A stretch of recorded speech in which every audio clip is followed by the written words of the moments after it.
자, 그러면 오늘은 부패 신고, 공익 신고할 때 보상금 산정 기준이 어떻게 되냐, 보상금을 어떻게 주는 거냐 하는 거에 대해서 여러분들 관심이 많으시죠? 그거에 대해서 제가 한번 말씀드리겠습니다. 저는 하여간 그 부패 공익 신고 그 업무를 전담하는 국민권익위원회에서 조사관, 팀장, 또 과장으로 37년간 근무하다가 퇴직을 하고 지금 8년째 부패 신고, 공익 신고 이 업무만을 거의 전담하다시피 하는 행정사무소를 운영하고 있습니다. 자, 그래서 저는 뭐 이렇게 이 자막을 놓고 이렇게 하지 않습니다. 사람이 이해하는 것은 귀로 듣고 머리로 생각해서 그것을 이해하는 거지, 눈으로 보고 하는 거는 전 스치고 지나가는 것 같더라고요. 그러고 그렇게 빨리 막 이야기해야 별로 남는 게 없더라고요. 그래서 저는 그런 방법보다는 이렇게 산에 여유 있게 다니면서 그때그때마다 이렇게 원고 없이 이렇게 말씀드리는 겁니다. 자, 여러분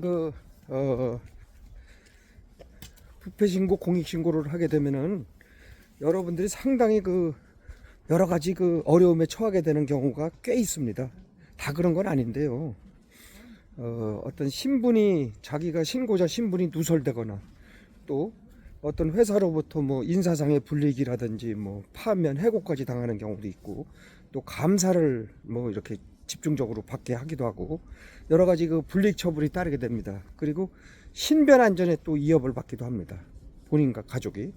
그래서 여러 가지 위험을 이렇게 법적으로 해결해주는 그런 장치가 있음에도 불구하고 사람이 먼저 그냥 뭐 그렇게 저지르고 나면은 일단 당하는 겁니다.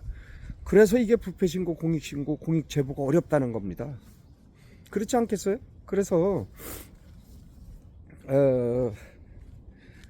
여러분들이 그래도 부패신고, 공익신고를 하고 나서 그래도 유일하게 위로가 되고 여러분들이 마음으로 이렇게 되는 거는 풍성한 결실을 구하는 겁니다. 그거는 바로 보상금이나 포상금을 타는 겁니다.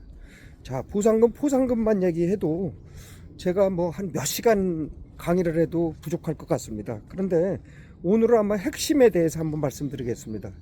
보상금, 포상금은 어떻게 산정하느냐, 뭐 최대 30억까지 주고 있죠. 그걸 어떻게 산정하느냐, 산정 기준이 있습니다. 자, 그렇다면 신고자에게 주어지는 보상금, 포상금, 그거에 대한 산정 기준이 가장 중요하다고 할 수 있겠죠. 보상금 산정 기준은 말씀드리겠습니다. 포상금 산정 기준도 비슷한데요. 요거는 꼭 이해하셔야 될 것 같습니다. 애초부터 그 조사 자체가 이루어지지 않기 때문에 수사기관까지 갈 수도 없습니다. 그래서 어쨌든 갔다고 하더라도 최종적으로 권익위원회에서 보상금을 지급할 때 그 신고 내용의 정확성과 증거 자료를 본다. 그런데 그게 이제 여러분들이 헷갈리는 게, 어느 일부분에 대해서 이렇게 신고를 하면 많은 부분을 전체를 다 주는 게 아닙니다. 내가 뭐 누가 뭐 시간의 수당을 도둑질했다, 뭐 누가 뭐를 뭐 이렇게 일부를 뭐 이렇게 했다 이런 건 일부를 한 거 갖고서 전체를 다 주지 않습니다. 직접 그거와 증거와 관련된 것만 줍니다. 직접 관련되는, 그래서 그 사람의 신고로 인해서 직접적으로 회수한 것만, 나머지 뭐 그거로 인해서 내가 서울에만 잘못한 걸 신고했는데 부산 거, 광주 거, 대전 거도 다 조사를 했다, 그럼 그런 건 안 줍니다. 서울 거만 줍니다. 서울 거도 내가 직접 신고해서 증거자료로 제출한 것만 주는 경우도 많습니다. 그래서 이게 신고보상금 참 타기가 상당히 어렵습니다.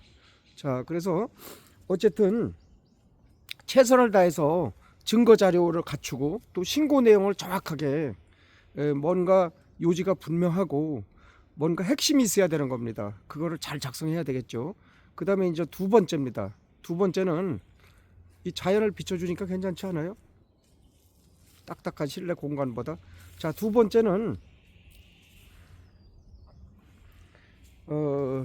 이미 언론에, 매스컴에 보도가 됐나 안 됐나 이걸 봐요. 그래서 언론에 보도가 됐으면은 이거 보상금 타먹기 어려워요. 안 줘요. 그래서 일부 그 신고자들이 막 언론에도 내고 신문에도 보도하고 막 뉴스도 터트리고 그러고서 공익신고, 부패신고 하거든요. 그거 못합니다.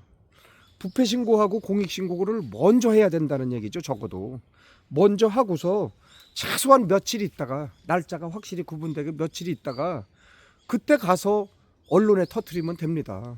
그리고 언론에 터트리는 것도 상당히 조심스럽게 터트려야 돼요. 그래서 그 언론에 내는 것은 바람직하지 않다, 저는 그렇게 봐요.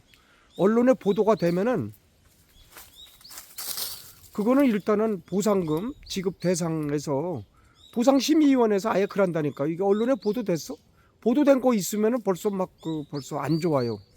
여러 가지 이렇게 안 좋다 이거죠. 그래서 동시에 여러분들이 언론에 내거나 언론에 먼저 내고 신고하는 거, 그러한 우려를 범하면 안 됩니다.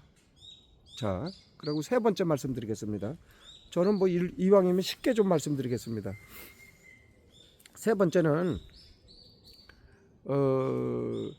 신고자가 부패행위에 가담했느냐, 그걸 보는 겁니다. 그런 경우가 꽤 많아요.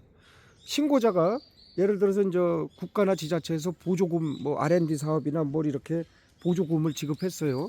그래서 그것도 같이 했어요. 신고자가 같이 이렇게 그냥 위에서 시키는 대로 하는 거는 그렇게 큰 문제가 안 되는데, 자기도 막 적극적으로 그거를 막 이렇게 구상을 해서 기획을 같이 하고 막 적극적인 역할을 했다. 그러면은 부패 신고 보상금 깎이거나 많이 불이익을 받아요.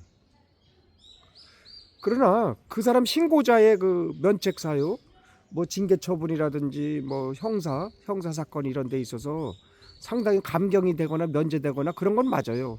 그럼에도 불구하고 자기가 적극적으로 부패 사건에 가담했다. 부패 행위죠. 부패 행위에 같이 뭐 대표하고 가담했다. 뭐 거기에 어떤 자격으로 내가 참석을 했다. 이런데 내가 알고 보니까 이제 나중에 이거 보상금도 사야 되겠고 이거 뭐 좀 안 되는 것 같다 해서 신고했어. 그러면 그거 감점 당합니다. 30%까지 감점 주고 있습니다. 그래서 그거 여러분들 신경 써서 하는데 그래도 해야 돼요. 그래도 신고 보상금은 타게 돼 있으니까. 일부 감점은 당해도. 자, 그다음에 이제 네 번째입니다. 네 번째는